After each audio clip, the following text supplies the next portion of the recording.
और कितना चलना पड़ेगा? ये रास्ता खत्म क्यों नहीं हो रहा? यार बस थोड़ी सी दूर और होना चाहिए। अब इस जंगल में ठीक तरह से नेटवर्क भी नहीं मिल रहा ताकि मैं देख सकूं कि हम लोग कहाँ तक पहुँचे हैं। सोनी और माधुरी ऑफिस में काम करते हुए रूम भी साथ में शेयर करते थे। दोनों वीकेंड पर मौज मस्ती करने के लिए शहर से दूर एक रिजॉर्ट में जा रहे थे। यार गाड़ी रोक। क्यों, क्या हुआ? कुछ नहीं, बस इमरजेंसी है, कहते हुए वे मुस्कुराने लगी तो सोनी ने कार रोक दी। माधुरी और सोनी दोनों कार से उतरे तो एक हवा का झोंका गंदी सी बदबू लेकर आया। ये कार रोकी भी तो कहाँ, कितनी बदबू आ रही है यहाँ। लगता है आसपास कोई जानवर मर गया है। चल जल्दी कार में वापस चलते हैं, कहते हुए वो कार की ओर जाने लगी। मगर माधुरी रुक गई। उसे घंटों की आवाज आई। दोनों चौंक कर उस ओर देखने लगी। जंगल में घंटों की आवाज? कोई मंदिर या चर्च होगा, चलकर देखते हैं। अरे ऐसे कैसे, किधर चले हम लोग, जंगल में हैं।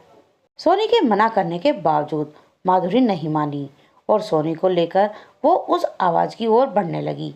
कुछ देर बाद दोनों एक अंधेरे चर्च के सामने खड़ी थीं, जहां पर लगातार घंटी बज रही थी। यहाँ इतना अंधेरा क्यों है और अंधेरे में घंटी कौन बजा रहा है? वो तो पता नहीं, अंदर चलकर देखते हैं, कहते हुए उसने अपने मोबाइल की लाइट चालू करी और चर्च के अंदर दाखिल हो गई।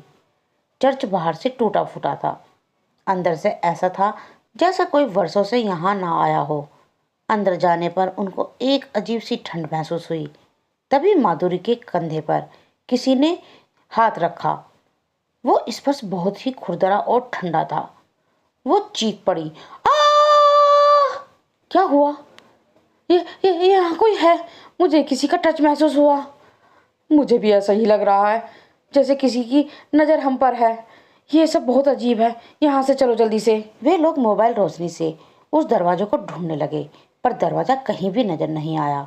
अलबत्ता सोनी ने दीवार पर पेंटिंग देखी जो एक नन की थी, लेकिन उस पेंटिंग की आंखें देखते ही देखते लाल हो गई। वो अचानक चर्च की घंटी और जोर जोर से बजने लगी। सोनी उस नन की तस्वीर को देखते देखते एक खोखले फर्श के कारण तहखाने में गिर गई। माधुरी को सोनी के गायब होने का भी पता नहीं चला। माधुरी चर्च से बाहर निकलने की कोशिश कर रही थी तो दरवाजा अपने आप खुल गया। बाहर से लाल रोशनी अंदर आई और अचानक एक औरत की हंसी गूंजने लगी।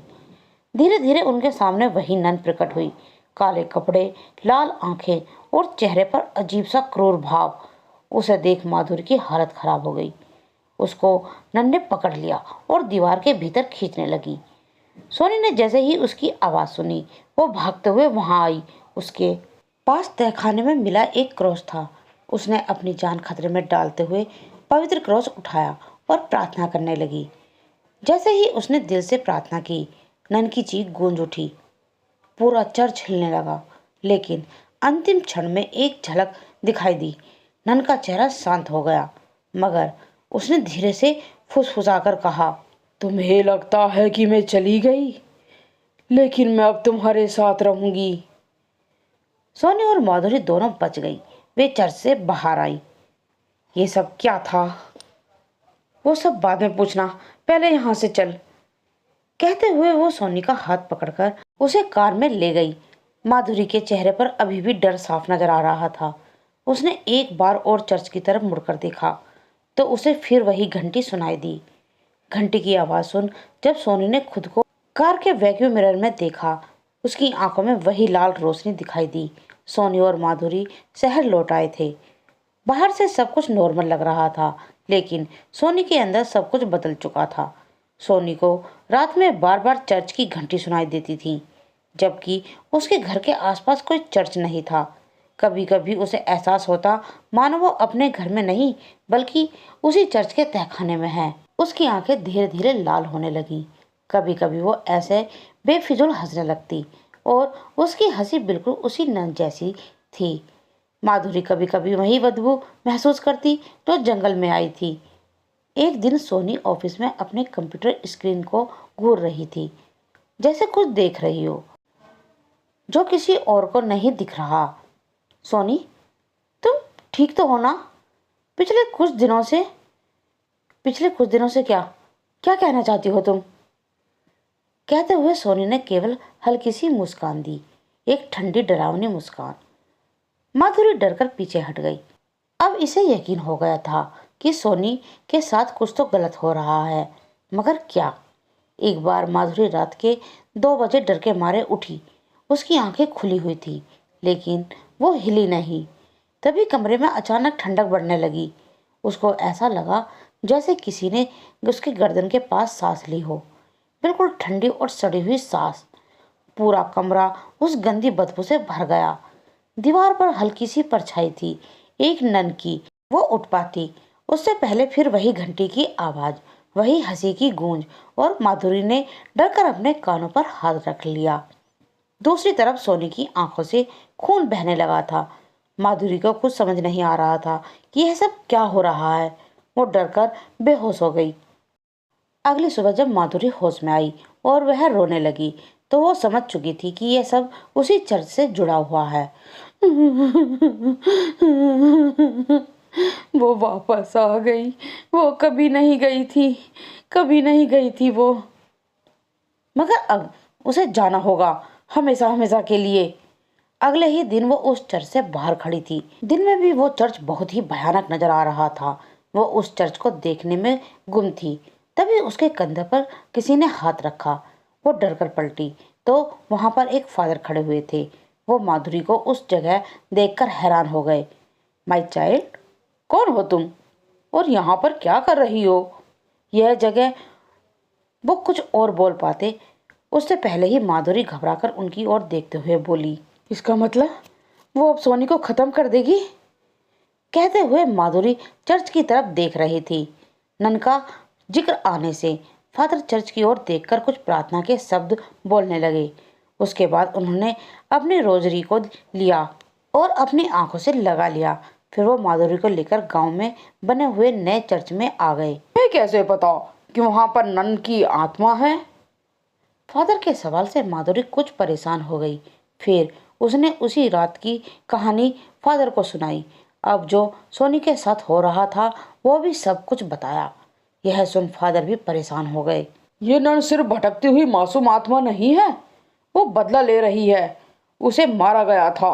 चर्च के पीछे एक सीक्रेट तहखाना था जहां उसने कई बच्चों पर अत्याचार किए। जब गांव वालों को यह पता चला तो उन्होंने उसे जिंदा जला दिया।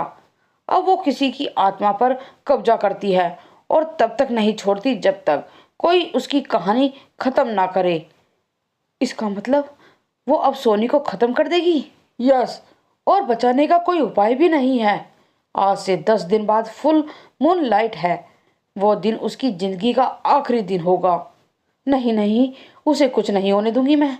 आप बताइए, उसे कैसे खत्म किया जा सकता है? चर्च के तहखाने में उसकी असली हड्डियां दबी है। जब तक वो राख नहीं होंगी और उस पर प्रार्थना नहीं होगी वो नहीं जाएगी।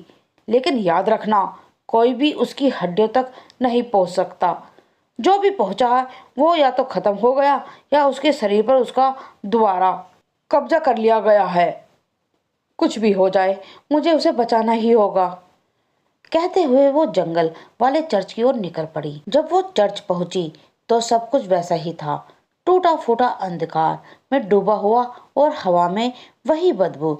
उसके पीछे पीछे फादर भी वहां आ गए थे।